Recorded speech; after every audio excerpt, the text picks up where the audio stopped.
Welcome to Primary Technology, the show about the tech news that matters. We got a huge Apple news this week. iOS 18.2, the first dev beta is out with things like visual intelligence, Genmoji. We're going to get into all of that. Jason and I have the new iPad mini in hand. Plus, you'll be able to actually publish spatial videos to Apple Vision Pro using the new Vimeo app and a ton of other news. This episode is brought to you by 1Password and you, the members who support us directly. I'm one of your hosts, Stephen Robles, and every week we do a movie quote, and Jason's going to try and guess it. This week, it is this. This is the first stage, non-objective fragmentation. My co-host, Jason A10, do you know what movie that's from? No. I thought you would get that. This is the first stage, non-objective fragmentation. I had to say it in a little higher voice there. I just saw this. Oh, Inside Out. Boom, you got it. Okay. You got it, yes. Inside Out. I was thinking it sounded like a space movie the way you said it the first time. I know. I need to say more in the voice of the thing. I was thinking first stage, second stage, because the other news is Anthropic. They have the next stage of AI. I was thinking stages. Anyway, maybe I think too much about those. But anyway. I get it now. Okay, very good. How's it going, Jason? Let's hold up our colorful iPad minis. You have your iPad mini there? Well, hang on. Let me take the color part of it off because that would be the case. There it is. There you go. Here's mine. Do we have the same color one? Yeah, well, I mean, it's hard to tell. They're all versions of the same color. They're all silvery. Silvery. Anyway, we're going to talk about iPad mini. We're going to talk about how I still don't have access to image playgrounds as we speak. How many devices have you tried accessing it on in 18.2? Just a phone. Just my iPhone. Yeah, I mean, it's my personal iPhone though. I put it on there. Well, same here. Can I tell you something that the voice assistant is very good at is restarting a device, because I did it like 12 times yesterday. You can just hold the side button and say restart my device, and then I see that I still don't have access to image playgrounds. But anyway, there's other things we're talking about, like ChatGPT integration is in there, the visual intelligence. We're going to get into all of that. We have a bunch of 5-star ratings and reviews. Thank you for all of them. So we're going to go through them very quickly. You can leave us a 5-star rating and review on Apple Podcasts. You get a shout out at the top of the show. NRM_, maybe it's Norm, I don't know, from the USA. They said, we're refreshing, enjoyable, and they put their phone in their dominant hand pocket. That's the main reason why I wanted to read their review. Appreciate that. Yeah, thanks. John Thunder from the USA. I'm going to say this very carefully. It's FOCKR, but Fokker82. That don't mark us explicit. That's his name in the review, okay? Also, I thought this was interesting with the dominant hand. He has a theory about what pocket you put your phone in. He said he doesn't know the age difference between the two of us, but maybe if you had like keys before you had a phone, that the keys go in the dominant pocket before you had cell phones. However, if you had a phone before you had keys, maybe your dominant pocket gets reserved for the phone. And I thought this was interesting. I think we've had a wide variety of age tell us what pocket they put their phone in. But I thought that was interesting. Did you have keys before you had a phone, Jason? Well, yes. Like keys that you put in your pocket regularly? Yeah, I mean, I didn't have a phone until college. It was the first time I got a cell phone. Right. And I would have had to have keys to get into my dorm room in college before I had the cell phone. So at a minimum, the answer is yes, even if it was by a short amount of time.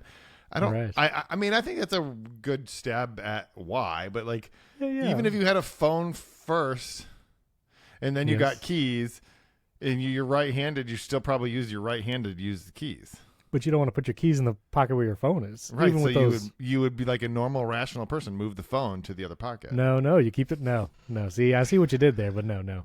And I think that was it, because I had a phone my senior year of high school, which was a Sprint flip phone. And I think that would have been the first object I kept in my pocket regularly. At what point do you remember when Levi switched the little metal nub button over to the right pocket? Because that's really the thing. That I don't know. We'll have to do another research, a deep dive on that. Zach B. from the UK, phone in dominant pocket, thank you. Michael Cork from Greece. He actually had an interesting point about Elon and SpaceX, which we talked about last week, but maybe we'll talk about that in another episode in the future. Zalman from the USA, Pineapple667 from the USA. Also, phone in dominant pocket. Thank you, Pineapple. I'm just not reading the people who said it's in their non-dominant, so it seems real slanted this time. I'm just giving you a heads up. But just know that 85% of people are normal. I know. The internet already spoke. Mike Ellie from the USA, Macho Frog Bear from the USA, and then a Red Pixel 09, which I think he's left a review before, but I just want to mention a dominant hand pocket as well. So there you go. Also, he said it's a roundabout. Traffic circle is boring. I don't know. I'm fine with that. I just that's fine. That's fine. All right, and before we get to iOS 18.2, developer shout out. Again, I mentioned on a past episode, if you listen or watch the show and you make apps, we'd love to give you a shout out. And another one, developer Jeff actually reached out. He makes an app. He makes several apps, but wanted to point this one out specifically. It's called Learning Decks. It's a kids app. It's for iPad and the iPhone, and it's a fun way for kids to learn, whether it's like little math things, colors, objects, things like that. Looks like a really cute app, and you can download it for free. Also, just proud of all the developers that listen to the show. Look at that app privacy nutrition label. Data not collected. That's what we like to see. So if you have kids or, just download it and give them a 5-star rating and review because he listens to the show. And so if you're a developer, you can reach out. Let me know. You can DM us in our community at social.primarytech.fm. We'd love to have you there. But Learning Decks, there you go. All right, big one came out this week, Jason. iOS 18.2, the first dev beta. It has visual intelligence, which you use with the camera control, has image playgrounds and Gemmoji, has ChatGPT integration, plus things like the mail redesign with the categories, a bunch of changes. I'm going to link to this article in the show notes, which is the Mac Rumors article. They had a nice roundup of all the changes. Not as many visuals because it's hard to get access to that image playgrounds, which we're going to get to, but Mac Rumors has it, and they have a video kind of showing image playground and playing around with it, creating wild emojis or genmojis or whatever you call those things. And a bunch of other things. Image Wand is also, I'm really looking forward to that, where you can like circle text that you have maybe in like a Keynote or Apple Notes, and it will create an image. And I have a lot of thoughts on visual intelligence, but do you have a chance to play with some of this stuff, Jason? Yeah. I mean, the okay, there's two things. One, this is a beta, so it's hard to really talk about a lot of this. But we're definitely going to. We're going to talk about it. We're just not going to review it at this point. No reviewing. But I think it's weird because as I look through this list, I think the ChatGPT integration is a thing that people might notice when this actually comes out. The mail app is the thing I'm the most interested in of what has come out. I'm very interested in checking out. I use Spark, right? But I'm very interested in looking at how the mail app does. And the bar is pretty high because so far the priority thing in the previous version has been terrible, absolute garbage. It was prioritizing spam emails because there's like a sense of urgency in them and stuff. Right. But what's weird about it is I think the only thing that matters in Apple Intelligence is not in there yet, and that's the contextually aware Siri. That's literally listen, you can talk all you want about image playgrounds and Genmoji. It's meaningless. It's just a party trick. I know it will be fun for people, and it probably will be the thing that the average person who doesn't care about any of this will talk about the most, just like widgets became a thing that no one really expected. Well, especially when it became to customizing your home screen and stuff, that whole weird thing that happened. But I don't think that any of this matters in terms of actually making a difference in terms of Apple Intelligence until they get the contextually aware Siri, and that's just not in the app intents, and that's just not in here at all. Well, so the only counterpoint I have, which is slightly agreeing with you, I thought the one big feature after the iPhone event, which was this visual intelligence, which is what we'll talk about first, that was not announced at DubDub with Apple Intelligence. Visual intelligence was not announced back then. It was announced with the iPhone event, the iPhone 16. And I thought that was going to be one of the big ones that will actually have the most real-world difference for a lot of users. Now, again, it is very early, so I just want to talk about what it actually is right now, because it's not what I thought it was going to be when I first started it. It's not much yet.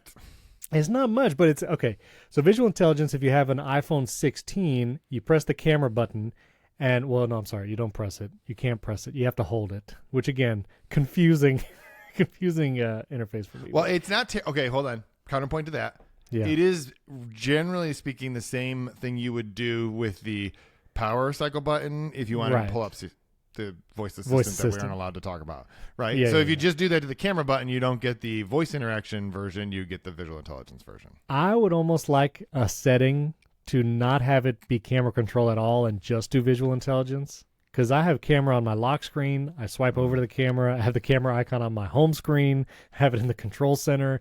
I know you actually use camera control. I still do not. All the time. I don't use it at all. Like, I'm going to use it now for visual intelligence, maybe. But anyway, so you hold the camera control button. It launches visual intelligence, which is basically just like a camera view. And then I thought you were going to be able to kind of talk to it like you do the voice assistant. Like, you point it at something and you say, what am I looking at? Or where am I? Or whatever. And it's not that. You basically have to take a picture first. And so I'm going to take a picture of myself here. I don't even know what's going to happen. And then once you take a picture of yourself, it really doesn't show you anything right away unless certain pieces of data, like if you take a picture of an address, a phone number, the things that kind of were recognized before, and it could like auto add an event. So I basically wrote down like a time and a date. And if you do visual intelligence on that, it'll basically let you add it to the calendar. You can title the event and then go from there. So that kind of data, it will prompt certain things. And I think if you're at like a business and if you use visual intelligence pointed at the building or whatever, I have to test this, I think it will offer you information about that business. But most of the time, and for most queries, this is all you see. You basically get a search button and an ask button, and neither of those are Apple things. Both of those are third-party services. If you tap the search button, it will actually just do a reverse Google image search and show you that. And then if you tap the ask button, it will ask ChatGPT, which you have to have integrated. We're going to talk about that integration in a second. So like if I tap the Google one, it'll just say searching with Google. Oh, nice. I get no results from my face, which is interesting because, there's lots of pictures of me out there. It brought me back here. Like I can't even research on it. Now, if I do it again, if I do the ask, which prompts ChatGPT, I have to type something to ChatGPT. And let me type, who is this? You could talk. You could do the voice dictation. You can talk. Oh, no, now it's supposedly listening to me, and it actually opened Shazam. Anyway, I don't know what's happening. You just got Shazammed. So what I did, as soon as I updated, I went outside and I tried visual intelligence on a bunch of like plants because I was expecting it to, like if I took a picture of a plant, do the lookup thing, which is already a feature in Apple Photos. Like you can do this right now. You take a picture of a plant, and if it recognizes it, you'll see that little eye icon or sometimes a leaf icon in the Photos app. You can tap that, and it's an Apple built-in feature called Lookup, and it'll give you information about that plant or whatever. And I thought visual intelligence would at least do that. Like, let me take a picture of a plant and then tell me about it. Tell me what it is. But it does not do that yet. Maybe that's coming. I'm not sure.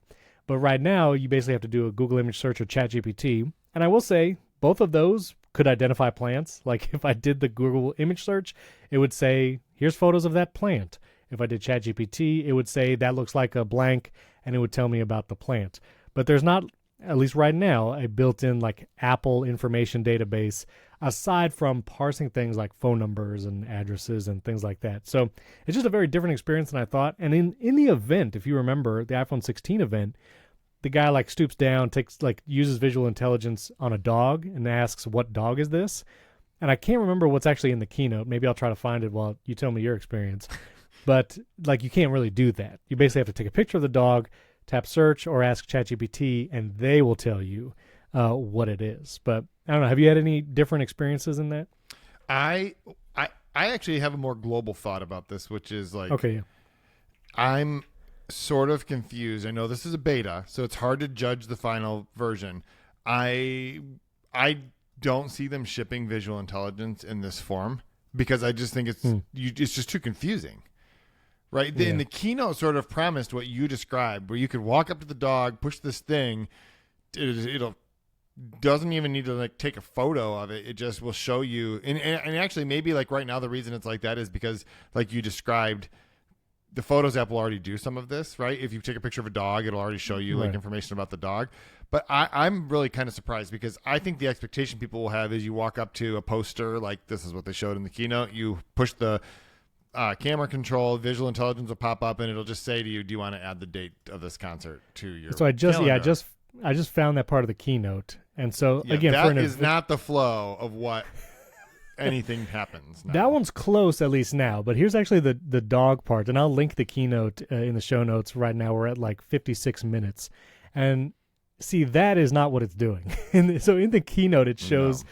he double taps actually the visual intelligence button, and it just pops up the name of the dog breed. It doesn't have to go to Google or ChatGPT, which is not the flow right now. Maybe that'll be a future beta.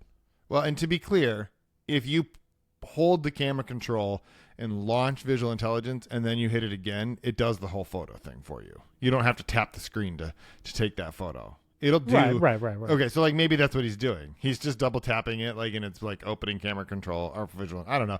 It's a little right, confusing. But then it doesn't surface any answers right now. Well, that's because no one knows what that is. It's just dead. That was a rabbit R1. It's a dead rabbit. Is what. Wouldn't it be hilarious if it was like dead rabbit?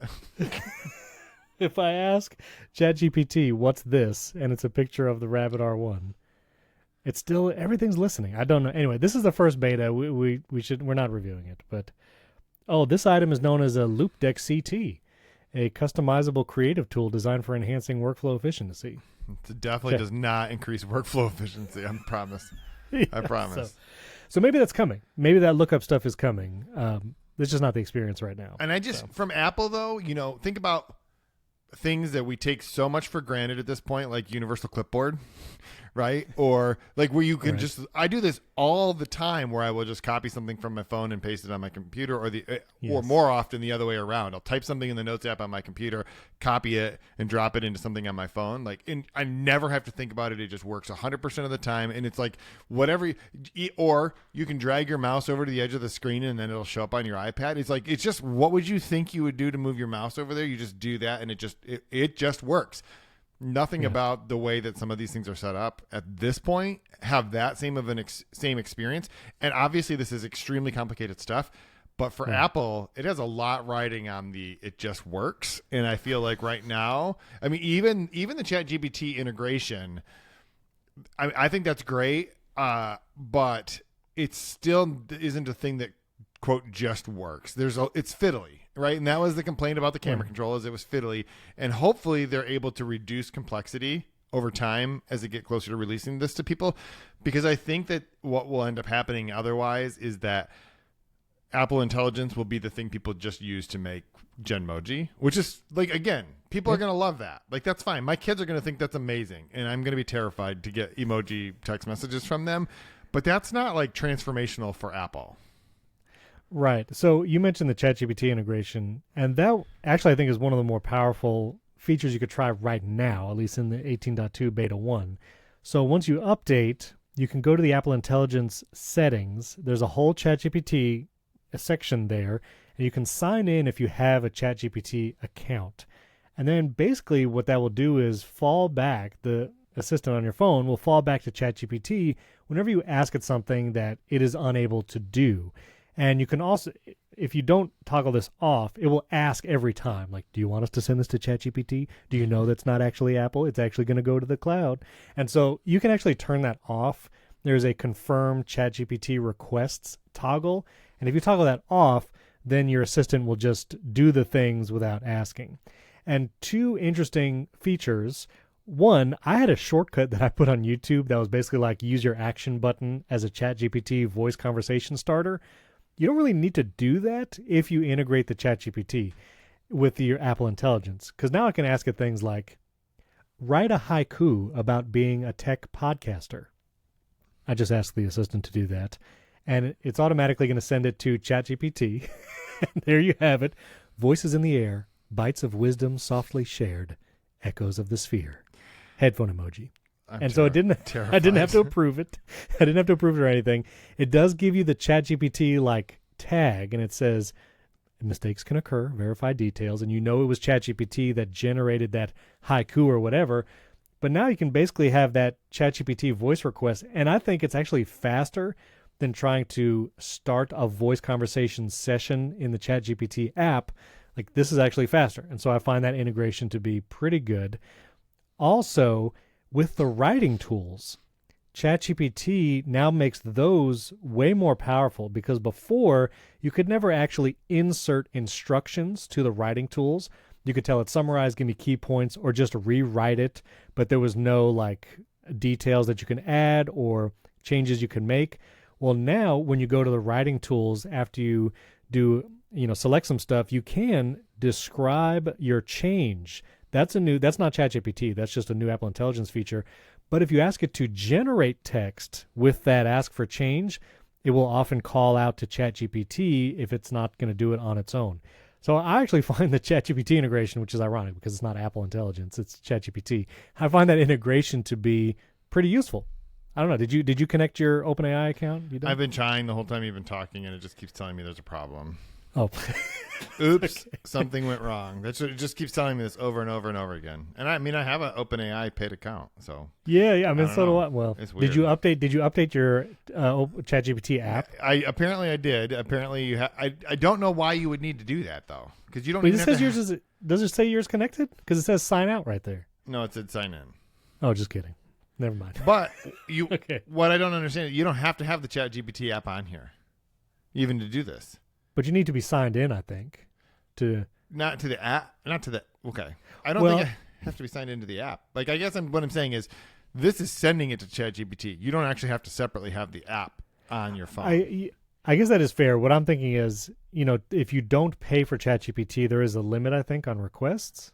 Like some kind of. So if you want that unlimited access, the benefits of your ChatGPT Plus account, which I don't know how the 4.0 model plays into it, and that is a point. Like, there's no way to like tell Apple Intelligence when you access ChatGPT, use this model. Like, there is no option for that. It's just going to use ChatGPT. So you're right. You probably don't need to have the app or maybe even sign in. But if you want the benefits of your ChatGPT Plus account, then you do have to do that. But I'm getting no benefits, but whatever. Anyway, I actually found that to be interesting. And if you ask for like general knowledge things, which the Apple Assistant wasn't great at in the past, it can just fall back to ChatGPT. And it's a nice integration. Again, I don't know what that says about Apple Intelligence and Apple's Assistant specifically, but I like that it's there. And so that was probably a good call. Yeah. That's probably a good call on it. Do you think that the reason that, or I guess I should ask, do you agree though with my premise that the only thing that's really going to matter is like the contextually aware Siri and the app intents? I think that's yes, because one of the big things for me is the most I use ChatGPT now is actually in shortcuts and in things not necessarily the ChatGPT app. And unfortunately, at least in this first beta, there are no shortcuts actions still for any of the Apple Intelligence features.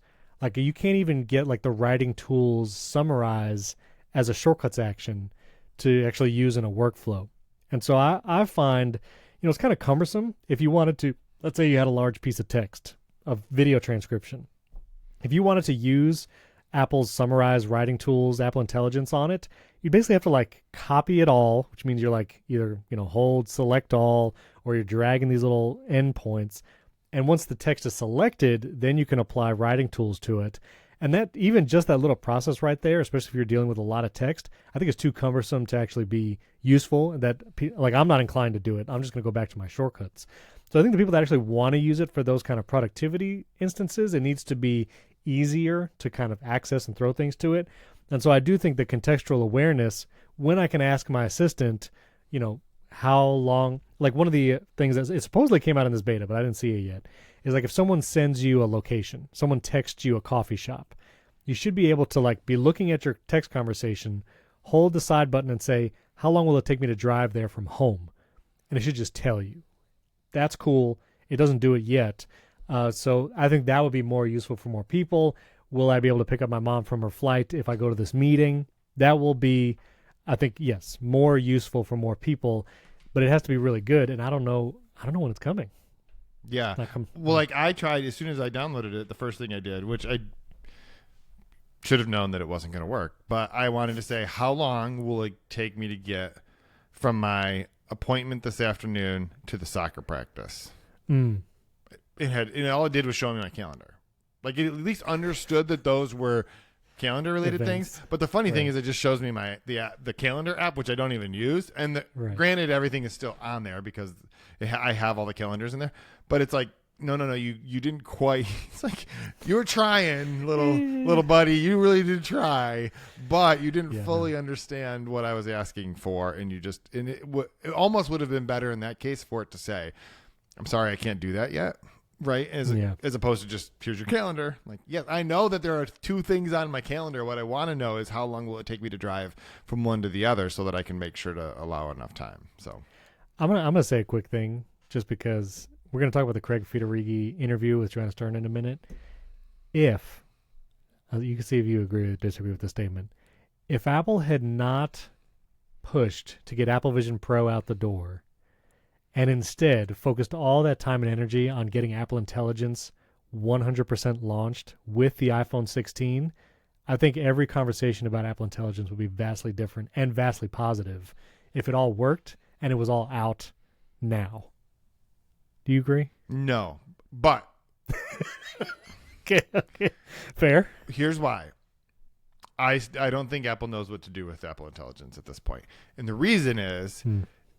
when you compare it to ChatGPT, for example, that's the product that they make, right? OpenAI makes. That's the only product, right? And so the only thing they're thinking about, and at this point, literally the only thing they're thinking about is how do we monetize this product? They've given up on the whole like research part of it. Like we'll talk about that many times over the future, but Apple is thinking about this in the context of how does it fit into this device, which is the single most successful consumer product in the history of everything. And they should be thinking of it in that regard. But that's why it's popping up in terms of like you can make custom emoji or you can take a thing out of your photo. And I think all of those are useful. Like I think those are great features, but no one at Apple is thinking of it from like blue sky. What should we be doing in terms of Apple Intelligence? And let's ship that kind of thing. And I don't think the Vision Pro had anything to do with it because the Vision Pro was so far along in its development at the time that Apple realized Chat. I mean, think about it. Everyone was caught off guard by ChatGPT. It was literally just a little side project that OpenAI put out there, and it became the fastest growing tech product and like service in the history of the universe because it like went from 0 to 100 million in like a couple months or something like that. It was like absolutely bizarre. Even OpenAI didn't expect that was what was going to happen. There's like, here's the thing we made. You guys should look at it. Tell us what you think. And it's like, we want more of this. So every company had to just fast track anything that they were working on in terms of generative AI. And Apple's coming along and looking at it as okay, so great. How do we actually make this useful? And I think that that's actually the right approach. I just think that Apple is unable to sort of do the math yet because their approach is so different than the way, like they're not starting with the pure approach of AI, which is what OpenAI is doing. And Google has the same problem. Like Google has to figure out how do we put this thing out here? Because Google is better positioned than anyone to do this. They have the compute power, they have the distribution, but they also have this cash cow, which is search ads. And how do you continue to make money if you are just putting out these generative AI answers that people don't click on links, right? And so I don't know. I don't think that the Vision Pro is the reason Apple is so far behind on Apple Intelligence. I think it's just the fact that they sell 150 million iPhones every year, and they're like, how do we not ruin that? I do. Yeah. Okay. I'll take that. I do think Apple, the biggest company in the world most of the time, like once ChatGPT hit, if Apple was a faster moving company, I mean, they could have thrown so much money at it. Like, money is not an issue for Apple. And if OpenAI can throw money and develop as fast as it's going, I feel like surely... But it was also untold, like it was unknown even when ChatGPT, like, 3.5 launched. What does this mean long term? So, I take your point. You're really tempting me to talk about the Craig Federighi interview, but we're you can have all the money in the world, which Apple basically does.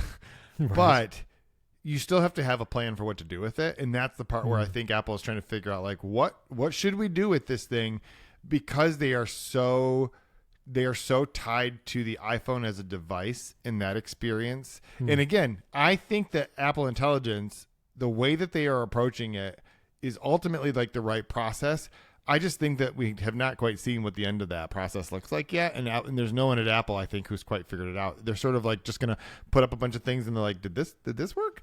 And part of that could be because they saw what happened with things like widgets, right? Which I don't think anybody expected widgets to become like such a huge thing, especially with like the TikTok crowd, right? Like, right, yeah. I don't know. I mean, underscore David Smith was not expecting that. No one was. I mean, I interviewed him after that, and it's like he attributed it directly to like the TikTok people.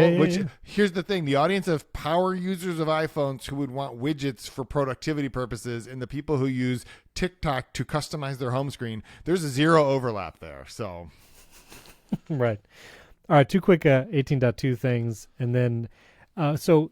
Mail, you also get the categories in Mail, which is like transactions, updates, all that kind of stuff. This is very much like the Gmail categories, if you're familiar with those, but it's built into Mail, so it will apply to all of your mail from different accounts. So if you have 5 or 6 different email accounts, you can put it in there. You can turn this off, by the way, because I kind of immediately turned it off. If you tap the 3 dots, you can go back to list view, and you can also tag the show priority section, which is Apple Intelligence. You could toggle that on or off.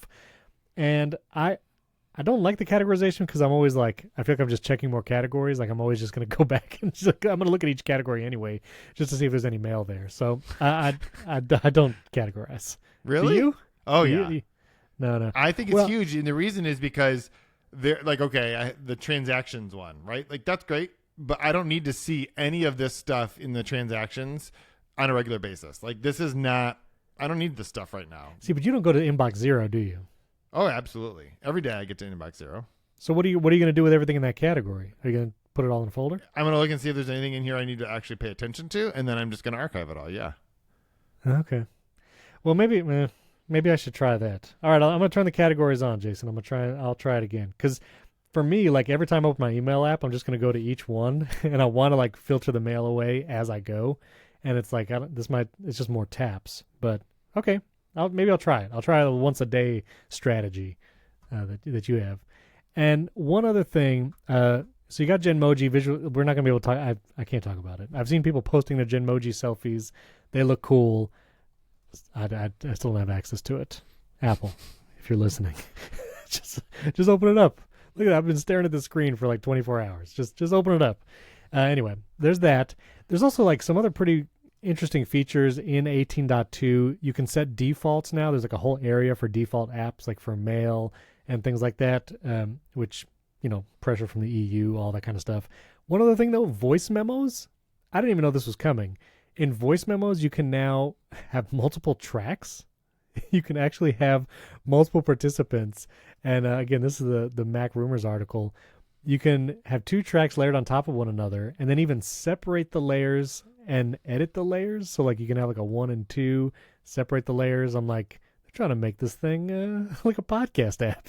Well, I think it was David Pierce who said something like, this is going to be great for people who just want to record an interview as a podcast, is you could call somebody and have it do whatever the new phone recording thing is instead of like messing with Zoom. I think Riverside's a much better option, and I don't work there, so I can say that. But thank you. And they don't sponsor our show. They just they pay Steven's mortgage, which I guess is basically the same thing. But totally different. But I just think I think it's interesting. I don't know that if I'm recording a phone, like if I was being recorded on a phone call, I like the idea that someone could edit that. But I guess it's the same. I mean, Steven could make me say whatever he wants right now. So that's right, and I do every week. Yeah, absolutely. Every week. I just try to make Jason sound more and more wrong every week, to no avail. I'm doing a good job on my own.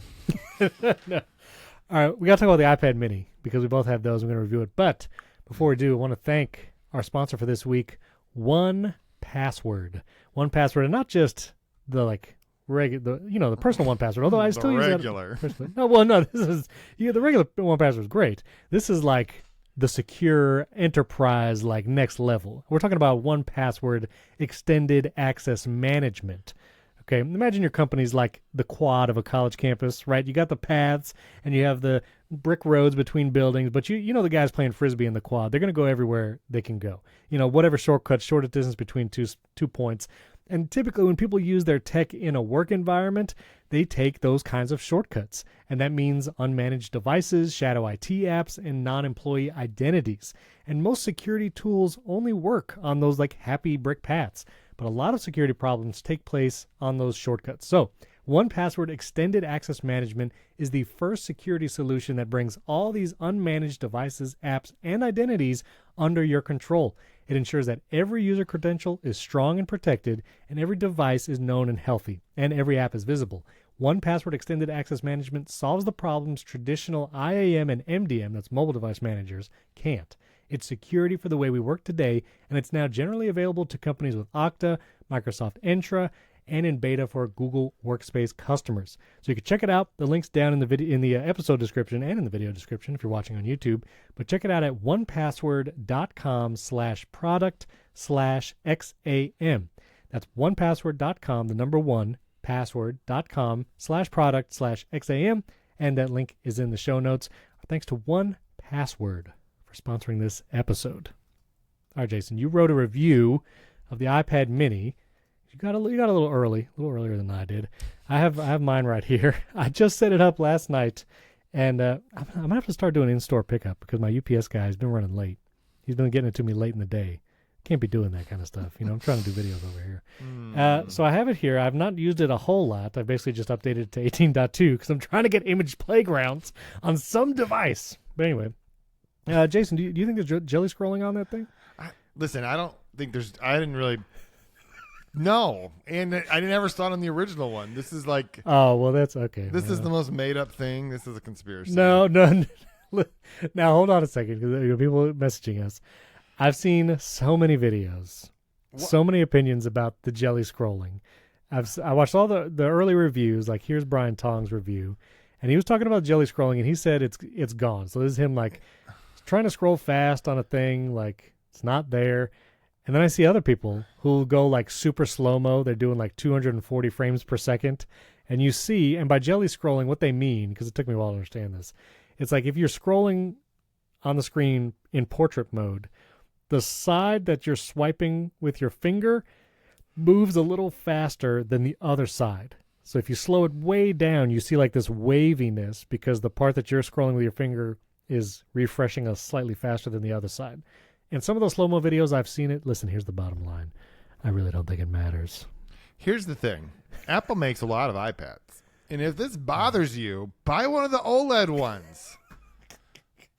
Okay, so I will say... No, really. Like, who's buying a $500 iPad mini? Because, like, that's like saying, well, the Kindle is great, but, the refresh is pretty slow. It's e-ink.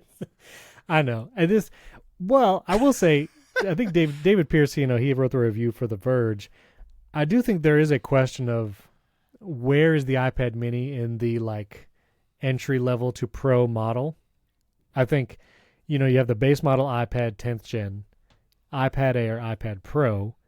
Does the iPad mini fit in between the iPad Air and the iPad Pro? Or does it fit in between the base model and the iPad Air? Because it uses the Apple Pencil Pro, which the base model doesn't. And it's kind of priced more like an iPad Air, even though it's a smaller screen. But it doesn't have like the camera. Well, the camera's in portrait, which I feel like for the iPad mini of any iPad makes the most sense because you're probably going to hold it like this. So I don't know. I mean, is that confusing? Like where it is in the lineup? I don't really understand the rationale other than like this is it is okay. Yes, it's confusing because it's just the iPad mini. So you would think that it's a less version of the iPad. Right. It's not the iPad Air mini, right? It's right. the It's iPad not the mini. iPad Pro mini, right? Right. Well, it's definitely not the iPad Pro mini. But I mean, right. It's basically like it's like they call it the iPad mini, but it is sort of an iPad Air mini, but it's got a processor in between the 10th gen iPad and the M2 iPad Air.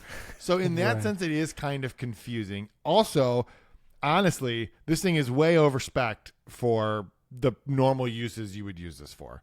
Because you used to edit podcasts, maybe you still do, in Ferrite on the previous A15 Bionic, and it was fine, right? Like, have you ever had a problem? Fine, but it was fine, but you do sense the slowness sometimes. And so I'm curious to try it on this new one because faster processor, but I'm sure it'll be great. It'll be basic. I mean, because it's essentially an M2, but the iPhone version, right? Like, so I mean, it'll be just no. Actually, it's the M3, but the iPhone version.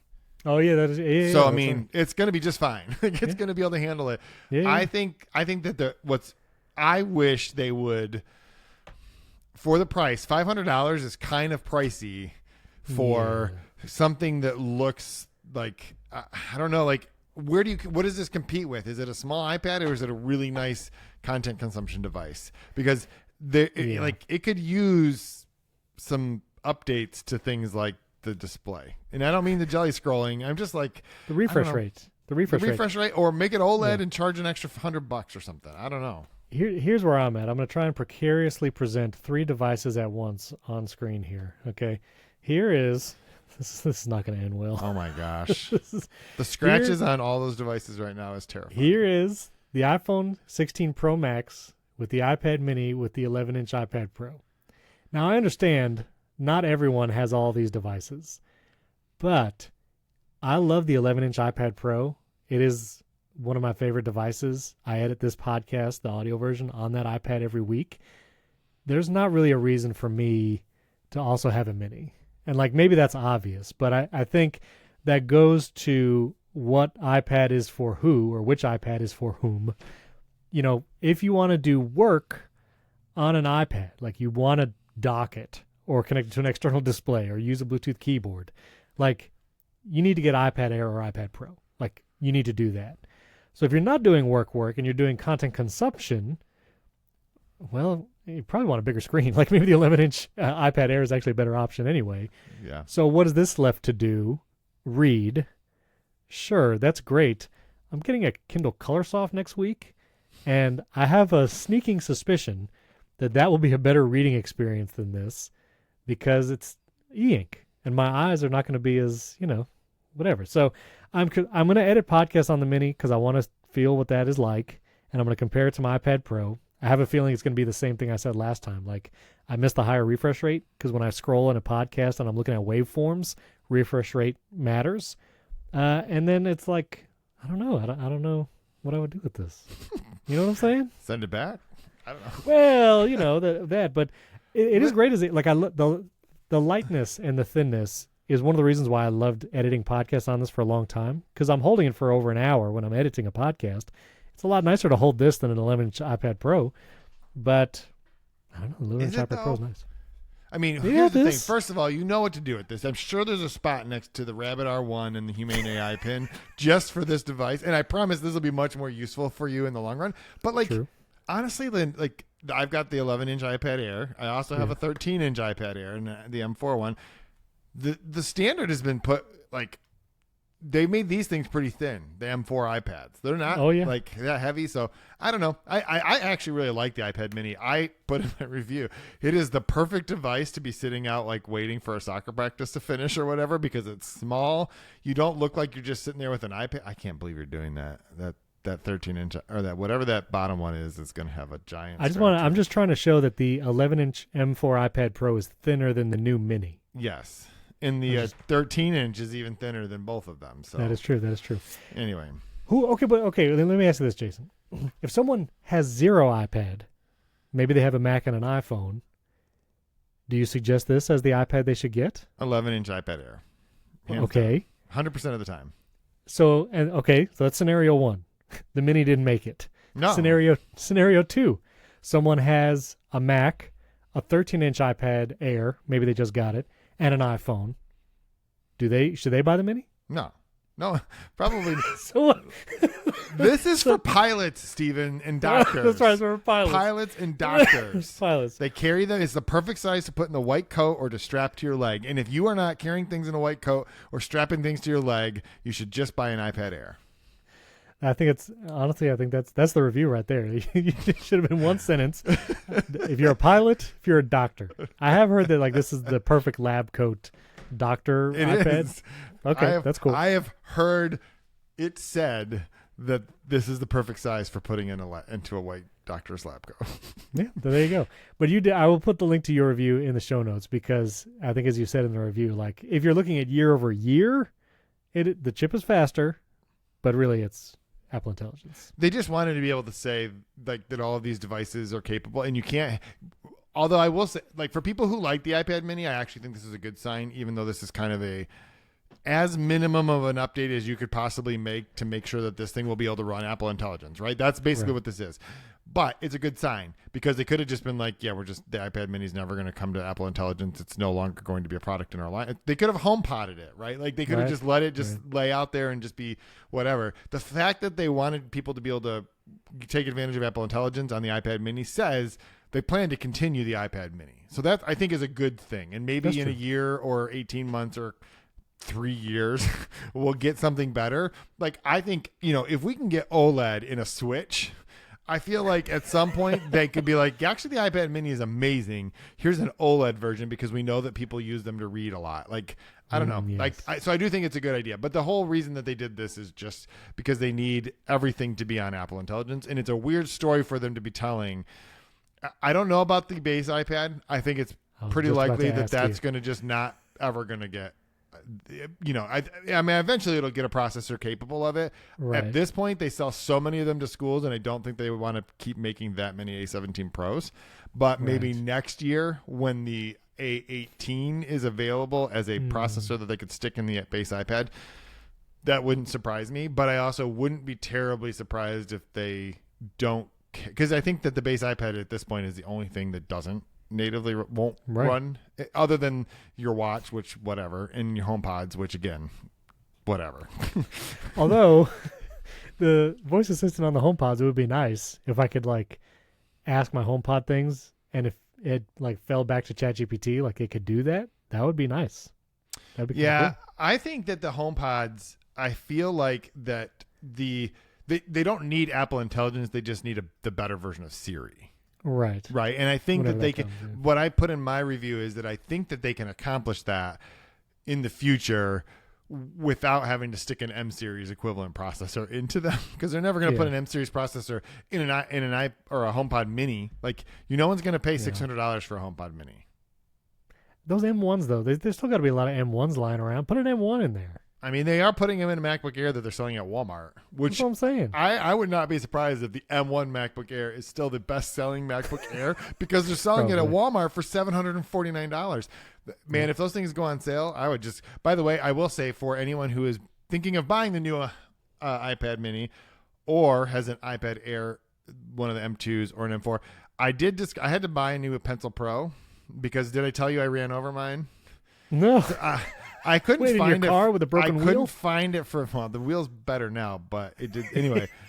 I couldn't find it for like 3 days, and then I pulled back somewhere and I looked down on the ground, and it was just laying there on the ground like it had been there for like 4 days, and it worked for a few days, and then it will attach and pair and charge, but the squeeze doesn't work, and neither does like any of the interaction. But the reason I'm saying that is at Walmart, the Pencil Pro right now, $94. Okay. Wait a minute. So it was an Apple Pencil Pro that you ran over. Yeah. In what scenario were you walking to your car that the Pencil Pro could have just fallen off? I have absolutely no idea. Were you just carrying your iPad like naked with the pencil? I walk out to the car with it like this, In your ear? No, I'm kidding. I was going to say. I've never done that. That's next level. Okay. I have no idea how it ended up on the ground. I have no idea if like I was carrying. I don't remember obviously dropping it, but whatever. My only reason for saying that was not for you to make fun of me. It was to say for our listeners, you can get the Pencil Pro right now for $94 at Walmart. That's pretty good. That's a good deal. I think Amazon has an M2 MacBook Air for like cheap too right now, like $700. That's a great deal. Too. It's a great deal. $700. That's even better than the M1 is at Walmart right now. Hold on, let me put an affiliate link in the show notes if I can find it. I think I saw somewhere that it was like crazy cheap. M2 MacBook Air, which is like, the redesigned MacBook Air. Oh no, $700. That is actually amazing. $700. You can get the M2, which was the redesigned one. It's the 256 SSD version, 8 gigs unified memory, but $700. It's also only the midnight. Oh no, the silver is too. Okay, but apparently if you buy the space gray, you cannot get. It's for some reason $200 more. Yeah, space gray is more expensive. Oh no, you can apply a coupon. There's a coupon I can apply, and that also goes down to. Okay. Listen, if you were in the market for an M2 MacBook Air, let me just tell you, there's gonna be a link in the show notes. It's an affiliate link. I'm gonna be real. Use that link. That is a great deal. For $200, yeah, and I mean, if you get the 512 version, it's full price. Right, yeah. It's only for the base model. But anyway, Christmas, somebody would love that as a Christmas present, just saying. Our last Apple Intelligence thing, Greg Federighi did an interview with Joanna Stern from the Wall Street Journal all about Apple Intelligence. The one question that I would have asked Craig as a follow-up, he said that he asks the voice assistant to open his garage. I just got to know, what HomeKit garage door opener does he use? I just want to know. Is it the Maris? Is it something different? I got to know. So anyway, that's what I want to know. It's a Raspberry Pi. Yeah, Craig Federighi might do that. You know, I'm saying he's got a custom boutique, Yeah, he could do that. He does that kind of stuff. But, I mean, it was all about Apple Intelligence, and Joanna Stern it talks about how, like, they're late to the game or whatever, and the look on Craig's face was, like, hilarious. She's like, Apple Intelligence, it's behind all the other ones.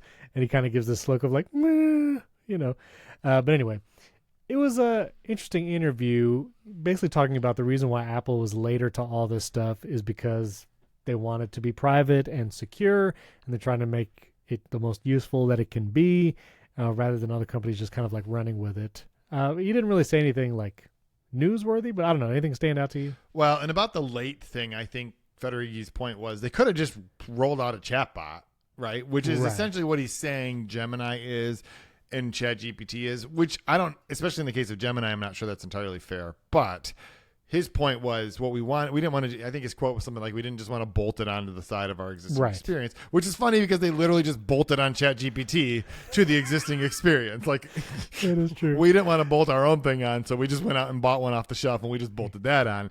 But there's the face, by the way. Yeah. When she said you guys are late. That's the face. But I do think that, I think there's some validity in the argument that if we would have wanted to just create a chatbot, we could have done that. And that's fine. But what we wanted to do is figure out how to deep integration with your information, context aware, that sort of thing. And considering how far behind their voice assistant is, it's not super surprising that this is going to take some time to bring it up to that level. So I don't know. I feel like Apple is doing the right thing in terms of their privacy focus. They're trying to protect your information while also using it to inform the responses that you get. But again, they have a lot of money. They could have just why didn't they just buy Anthropic and just take that and build it in or something like that? Like they can't buy. I mean, they could technically, but they can't buy OpenAI at this point. It's just too right. It's worth $157 billion. Apple's not spending that kind of money on anything, right? And so, but some of the other options that are out there, and a lot of people think that Sana is better at this point than ChatGPT. So I feel like you could have gotten there if it had been a high enough priority. It just wasn't enough of a priority until too late. Yeah. He did say this is a decades long process, which I was like, shoot, we might not get an advanced Siri for another 10 years, but it'll come. Maybe what he meant is they've known Siri's been bad for 10 years. Anyway, what is okay? That's Apple Intelligence. I think we did 50 minutes on Apple Intelligence. I want to talk about the AirPods Pro 2 hearing thing, because with the 18.1 release candidate, which everyone will be able to do on Monday, it's coming out to everyone. You can do the hearing test, and so I did the hearing test with my AirPods Pro 2, and this was actually my results. I have not done a hearing test, I don't even know, over the last time, decades probably. And so being a musician and someone who sometimes reviews audio stuff like Sonos and HomePods, I was like, I really hope my hearing is still good so I can continue to trust my ears. And it turns out I'm all right. It tells you, it gives you this little graph for your left and your right ear.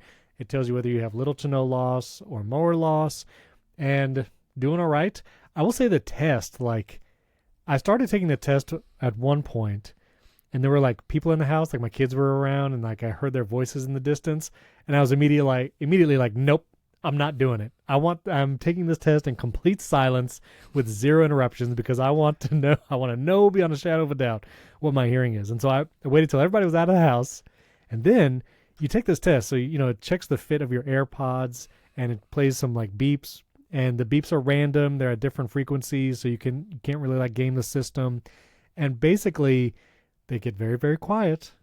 And I don't know about you. Tell me what your experience was like. But for me, I held my breath 90% of the time, because I found even my breathing was I hear my breathing, and I don't want that to throw off whether I can hear the beeps. And so I was like, and it's a lot, like it's a 5-minute process because it tests both ears. It tests the left ear and then the right ear separately, all kinds of beeps. And so I was like holding my breath, but I did okay. Was that nerve-wracking for you? I don't think it was nerve-wracking, but again, I already knew that I have hearing loss in my left ear, so I wasn't going to be surprised by whether or not it was going to, I don't feel like that's it's not like I got some kind of a fatal diagnosis, but also 2, there's no surprise, and 3, hearing loss of some degree is normal. It is not like it doesn't make a person broken or inferior just because they have some kind of. And for me, knowing that in the past, the way we discovered I have hearing loss in my left ear is that I would most of the time sleep with my right ear against the pillow. And our kids would frequently, especially when they were younger, they would cry or whatever. And I would never hear anything. And my wife would get so mad because she's like, why don't you ever get up? And I just literally wouldn't hear anything. And so finally I'm like, I wonder what happens if I sleep I hear everything. I'm going back to the other side. Forget this. I'm good in my sleep. I always roll to that side. I don't know what to tell you, honey. So it didn't come as a surprise to me at all, but it was actually when I first took a hearing test on my, iPhone back in January with a third-party Mimi, I think is the app that I used. Okay. And because I wanted to quantify it and know how bad is it. And according to Apple's test and according to that one, I have what's called mild hearing loss in my left ear. So okay, so and this was your graph. Yep. And so that is considered mild, right? If it's more than 25 decibel loss, I think they call it mild. And it from 20 to 50 or something like that. So right. It's not a percentage. It doesn't mean I've lost 27% in my ear. And so I set up the hearing aid thing. What I don't know about the hearing aid, I need to test it a little bit more is, and again, with mild hearing loss, it's not going to give me a dramatic difference, right? It's not going to be a huge change, but I don't know for sure. Do I have to wear them both in order for it to even work? If I'm only wearing the left one, is it going to do anything? Because there are some modes on the, obviously noise cancellation doesn't work unless you have them both in, right? Have you ever had that thing where they glitch and you've only got one in and it suddenly goes into noise canceling and you're like, what just happened to me? It is super weird, but I've also done that on purpose sometimes because you can just put one AirPod. You have to actually enable this in settings. You can enable noise cancellation just individually. And sometimes if I'm listening to a podcast and I don't want to listen to it loud because hearing and everything, I will enable noise canceling on that one AirPod, but still have this ear open, and I can still hear what they're saying because it's canceling the one ear, but I can still hear more of the world out there. So anyway, well, I was the experience that I had though was that when I have them both in, and I have basically transparency mode on, right? It seems to be exponentially better than transparency mode was even a couple weeks ago because it doesn't feel like you have a mode happening. It feels more natural. It used to be that if you went from noise canceling to transparency, all of a sudden it was it felt like you were listening to the world through a tin can-ish kind of, it was just, you could tell that it was artificial. It feels a lot more natural. And it might just be because now it's applying that hearing aid setting, right? The, whatever the profile is, it's boosting the right frequencies. So yeah, that is interesting. Yeah. I'd be curious if it works with just one end, but it's great that you have these features and especially this sounds strange, but when I go to clean my car, the vacuums that they have and the thing, they're very loud vacuums. Yep. And especially when you get it close to the carpet and it has it just breaks that seal or whatever, it's very loud and high pitched. And so I wear my AirPods Pro to just cancel that out because hearing, you only get one hearing, so that's not good grammar, but anyway. You only get one hearing. You only get one hearing. So that's a test everybody can take with 18.1, which comes out next week. I also want to mention, this was interesting, the Vimeo app, which is coming to Apple Vision Pro before the YouTube app. Just throwing that out there. The Vimeo app is coming first, and you will be able to publish, as a creator, spatial videos to the platform, and then other people can watch the spatial videos in the Vimeo app. And so as far as I can tell, this seems like the first time when there's kind of a full ecosystem where someone can create spatial videos and someone else can watch those spatial videos all in the Apple Vision Pro. And I feel like, I don't know where YouTube is on that because YouTube has already had 360 videos and 3D type things. I don't know why it's taking them so long. They're so resistant to it, but cool on Vimeo for doing that, and I kind of want to try it to see. You can film it on your phone and then just publish it to Vimeo or whatever. So I have to see what the whole process is like. But cool, that's cool. Yep. Another reason to put it on. Do you still wear it every day? Every day. Every day. Amazing. It's right here. It's right there. I will say, like, I also, we've already rehashed this, so I won't go too far over it. But like, I was using Juno the other day, and I'm like, this is like the best discontinued app. That is, I mean, I guess he has a history of making very good discontinued apps, but not his fault. No, none of them are his fault. Like, he's not like Google, who just kills things that people actually like Google Reader or whatever. But I do think like it's a great experience for using YouTube. Yeah, far better. I promise you, it's better than whatever YouTube will make. Yes. And I'm just so glad that even though you can't get it, it's still on my Vision Pro. It's still on mine too. It's a great, yeah. I did watch Submerged, which is Apple's. Yeah, finally, I watched it. Apple's first scripted immersive short film. It's like 15 minutes, and it's a fictional story about this submarine crew, basically, and they get hit by a torpedo, and chaos ensues, and the whole Spoiler alert. I mean, you could look at the picture in the thing and you could tell, like, okay, water is rushing in, but so I watched it. You watched it too. Mm-hmm. I don't know. What'd you think about it? What'd you think? I think it was very well done. Yeah. I think it's really, I kind of had the same sort of thought originally as I did with like the Gucci thing, where it's like, this is a thing you could only do with this sort of a platform. I mean, you could do it with like a Oculus or something like that too, but like with this sort only of a headset experience. Exactly. And so I really liked that. It did feel a little bit like, what's the most obvious thing you would do if you had someone in a headset and wanted them to be immersive? They put them in a submarine that's filling up with water. Exactly. It did feel a little bit like that's the environment that would be best impactful, as opposed to like put them in a butterfly garden. I mean, that would be cool. But anyway, that'd be cool. They're trying to make a movie that people. It's only 17 minutes long, so I don't know if that's the length of maximum. Like, it's so much work to make this thing. Like, I mean, there's like some kind of a ratio to how much work does it. If you spend for an hour of video, 10 hours of editing, right? Like, is it for a Vision Pro immersive experience 60 hours of editing? And so like you have to like, I don't know, like it just seems very complicated, but I thought it was cool. I thought the story was like, it was good. It seemed well done. I didn't like the fact that even though it was immersive and you could look around, the depth of field still felt cinematic, right? Which is not the way it would feel if you were standing there. Oh, that's a good point. If I'm just looking at the guy who's super close to me and I look over there, I should be able to see what's over there. And if I'm looking at something that's really close to me, everything else is going to be blurry, but not that blurry. It's not like my eyes are not seeing the world at f1.4, right? Like, that is interesting. Yeah, there were moments where I like, being immersive, you can choose where to look. And so you can look at not the main character, or you can look at a side character. And there were times where I was like, at the beginning, they're all in their bunks. And I was kind of looking and I was like, I want to see more of what that guy's doing, and it is like kind of blurry. It did feel super short. When it ended, I was like, for real? Like, it did feel like, wow, that's, if you're going to, like, if I'm going to sit and watch a movie, like, you expect it to be longer. But I will say, I think it is a great proof of concept, because if you made a movie with, like, well-known actors and actresses that people really want to see, like, if you made a movie with Brad Pitt or whatever, or, I don't know, I can't think of famous actresses right now for some reason. But Scarlett Johansson. Let me help you out here. Or like a Marvel movie. Like, if you made something like that in an immersive way where it felt like you're really in the room with some of these people, I think that would be super compelling, and I think people would want to see it. One of the things I actually let my father-in-law try the Apple Vision Pro for the first time. He's super into sports, all the sports. And so with the basketball all-star thing, that's one of the immersive videos you can watch now. I had him try it, and it was, fun to see him experience it for the first time. Like, he thought a basketball was like going to hit him, and so he like dodged, and he was like, whoa, that feels real.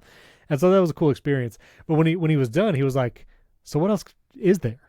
And I was like, well, it's kind of it. Like, you can watch some Super Bowl highlights, and that's about it. He's like, so can I watch like the World Series, or can I watch can I watch anything live? And I was like, no, there's nothing live. And so so there is like that disconnect of like, okay, well, that was a cool demo. If I'm going to actually put this on my face more often, people want regular content like that. And I think if and when we get to that day, which one of the articles that I saw recently was The Verge reported that Apple was like slowing production on Apple Vision Pros.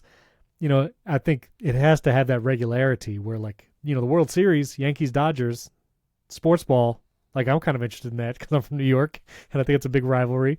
Like that would be amazing. And I was explaining to my father-in-law, like, imagine if you could like be behind the catcher and it feel like it just felt in that all-star basketball highlight, and you feel like you're there, and you could feel like you're at first base, and you feel like you're right in front of these people. Like, I think that would be an awesome experience, but we're just so far from that kind of like live event, multi-angle, maybe even like choose your own adventure kind of thing, like choose where you want to sit, and there'd be different, I don't know if it's a money thing, time, effort thing, but that would be really cool. I don't know how far away that is.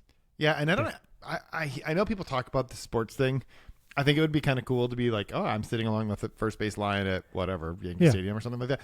I don't know, like we're so used to seeing baseball, for example, from a certain perspective on television. Like I actually feel like that might feel less real than what we're used to. I don't know that it'll feel like being there. What we need is like Event Horizon in this. Can you imagine how terrifying that movie would be? Or like Passengers, or like Alien or something. Alien? Well, but like I was thinking like because so apparently anything in space, Gravity. Like let's just give me a movie. But I think that the challenge is when they made Event Horizon, they made it for a large flat screen. Right. How do you can't watch Submerged just in the Apple TV app on your computer. Like you can only watch it in the Vision Pro because they made it like with that immersive type of, not just with that intent, but like with that technology. You can't just flatten that out into a 2D thing. And so it's going to be, I don't know, like, will we ever get there? One, we're only going to get there if Apple puts the Apple TV app on the Oculus, for example, and you can start watching stuff like that on those other platforms, because there just is not enough money behind making feature films or those feature experiences for such a small audience of people. But you're never going to grow that audience if you don't have that kind of stuff. And so I feel like at some point they just put the TV app in Amazon Prime, like put it on the Oculus. Like, is it on the? It seems like a no-brainer that why isn't it on the Oculus? Right. And I know it's like original content and they're trying to gear for the Vision Pro, but I feel like, I think you're right. But put it in the TV app. You get more subscribers. Right. That is true. Yeah, because the TV app, you can get it on like whatever smart TVs now. You can get it anywhere. You can literally subscribe to it in Amazon Prime now. Like, come on. Right. Yeah. No, that's fair enough. All right, a couple quick things. I want to talk about Passkeys just for a minute. Anthropic announced their latest version of Claude now has the ability to control computers. So this is kind of like the Rabbit R1 promise. Like a specific computer, not like it can control all of the computers. I just want to clarify for our audience. Anthropic announced the end of the world. No. Skynet is here. Yes, it is an API where you can build in, and Claude can then take actions on a like computer like virtual machine. So basically you could build something that uses the DoorDash website or uses Amazon maybe, and then build this kind of AI that does these things. And it literally was like kind of the promise of the Rabbit R1's large action model, because that's what Rabbit was doing. Like it was using the DoorDash website on your behalf and just taking your commands and transposing them to that. But this is now Anthropic doing it, making it open so developers could actually like use it. And, who knows? Maybe this will actually, start using, this is like the agent type thing where you could almost have like a virtual travel agent that if they can use the Delta website and the Hilton website, they could book stuff for you. Maybe that's kind of the future of it, but it's here. Anthropic has done it. Yeah. I don't think this is going to happen. Oh, okay. Well, there you go. No, let me explain. Okay. So they say like Asana, Canva, Cognition, I don't know what that is, DoorDash, browser company. Arc the browser. Yeah, have already started to explore these possibilities. Okay, fine. Here's the thing. DoorDash doesn't want to just become a commodity provider of a service, right? They want to have a customer relationship. And essentially what this is doing is like abstracting away those customer relationships, because now you just become like an API service. And none of those companies want to be that, right? Like they want to have a customer relationship, because that's how you like, otherwise you're not going to care if the food shows up at your house right now. Like right now, you might use Grubhub or Uber Eats or DoorDash. Maybe you use all three of them at different times, right? But you do that for different purposes. But you there's a brand recognition. And if all you have to do is tell Claude, send me a burger or whatever, like that, I think that's part of the reason that Rabbit has had such a hard time. Is that there's like Spotify doesn't have an API that they can use to do this, and so they had to try to hack their way to doing whatever it was that they were trying to do. But the computer, like Spotify, can make that like impossible. They just could literally subtly change the interface every day to prevent. They can move a button 10 pixels every day. They could just do that, and this just doesn't work. Right. So yeah, it would be a major cat and mouse game. I imagine maybe website. In the code you can block certain crawlers, or like I don't know how this appears as like a user to the actual company's website, but yeah, it is going to be a cat and mouse thing. I mean, I think it's, as a user, the thing we want 100%. Right, it's the thing that we want. I'm just saying that there's little incentive for any of these companies.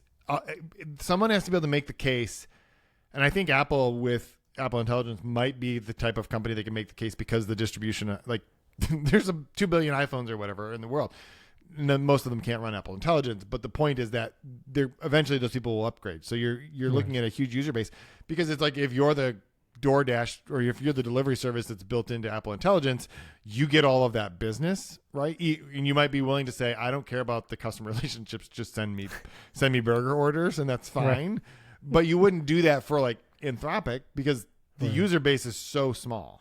Right. So we'll see. I have not. Do you use like Claude and stuff instead of ChatGPT? Like, yeah, it's definitely better, but most of the time I just use ChatGPT, because it's why? Because it's the app I have on my computer. Like it's just there. I mean, it is. I have the ChatGPT app. I think the model is generally better. I think as a product, it's not as good. Because I think ChatGPT has nailed the product part of it. Like I have an app. I can just open the app and it has all my previous things. I can go back into one of my previous things and I can ask it a question, and it just goes back and sends all those tokens again. I don't know. Does it have? Do you know if it has shortcuts actions? Claude? Well, I don't think it's an app. Yeah, I think you get Claude. You can download an app. I'm downloading it right now. Maybe I do have an iPhone app for it. You're right. I think I've downloaded that. Claude by Anthropic is the app. I'm opening the app here on my phone. I like their font and design. Yeah, I think you have to probably I'll have to sign up to see if there's actually shortcuts actions. But, because again, that's a majority of my ChatGPT usage is just shortcuts actions. Let me see. No shortcuts actions that I can see yet. Well, never mind. You're dead to me. You're dead to me. Severance Season 2. They released this trailer. I just have to say, this is like one of the craziest trailers, and it's amazing, terrifying. I'm both excited and hesitant. The camera work on this trailer is wild. I mean, if they did this in like an immersive type way, that'd be... You'd throw up. You'd be sick. Yeah, you'd be sick. But, oh my goodness, Did you watch the first season, right? I have not yet seen it. What? Steven, I don't have time to watch TV. Don't tell me that. You say you watch a Friends every night. Don't tell me. 20 minutes. That's it. 20 minutes. So what? You can watch an episode over 2 days? You think I'm going to watch Severance before I fall asleep? Yeah. Well, I think so. I think it's pretty No. good. I'm not watching it. I don't want to watch anything that requires me to think or feel. Laugh is fine, but that's it. I think you should watch Severance. We can have a waffle party. Only Severance watchers will get that. Okay. Didn't all the waffles get recalled because of like E. coli or something? That's a real thing that's happening right now. Like all the frozen waffles are being recalled. I think so. Yeah, I think I did see that. Yeah, we're breaking waffle news here on Primary Tech. Okay, last thing, personal tech. I want to talk about passkeys and passwords. David Hannemeyer Hansen, who's Ruby on Rails, Basecamp, I actually interviewed him on the Apple Insider podcast several years ago. He talked about passkeys and the issue with passkeys, which they were supposed to kind of be a universal simplifying and bettering the security for everyone's logins. And John Gruber then reshared David Hannemeyer Hansen's article saying, like, yeah, passkeys maybe not great. And I was just curious your experience with Passkeys, Jason. Once they were announced, Apple announced this like WWDC 2 or 3 years ago. And I was like, this is amazing. Just bioauthentication for everything. I want a passkey everywhere. And there's a lot of websites that support it. I mean, Google supports passkeys.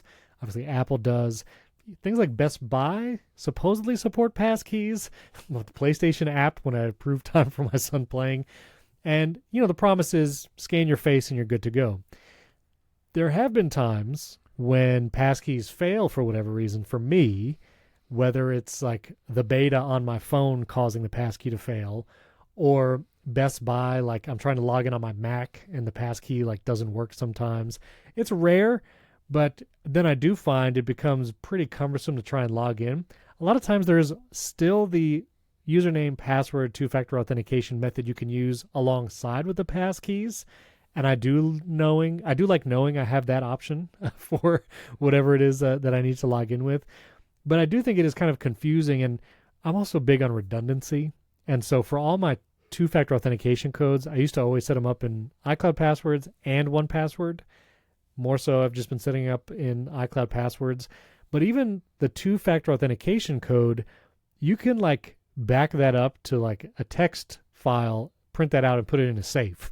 Because it's really just like the token is just a string of text, and you can always like manually add that back as the two-factor code for a login. Passkey is not like that. It's literally bioauthentication. It does sync. Like if you put a passkey in your iCloud passwords, it will sync across your devices, but it's not as like backupable, I think, as two-factor authentication codes. So I don't know. What has been your experience? Do you try to lean into the passkeys, or are you kind of like, yeah, whatever? Yeah, whatever. I like passkeys. I think passkeys are sort of the self-driving car of security. Here's why. Okay. If everyone was in a self-driving car everywhere, they'd be exponentially safer probably than human drivers, right? That's like the argument. Like once we get there, and if every car is self-driving, I don't know that we'll ever get there, but if every car was self-driving, they could like communicate with each other and they could not run into each other and they'd never not be paying attention, and that would be great. But the truth is like that's just not the way the world works. Right. When passkeys work really well, they're seamless and it's almost like, wait, how come I can see my email? I don't think I signed in. Like, could anyone see my email? It's like, it's just transparent. But when they don't work, like, for example, have you ever tried to use a passkey on the Vision Pro? Doesn't work.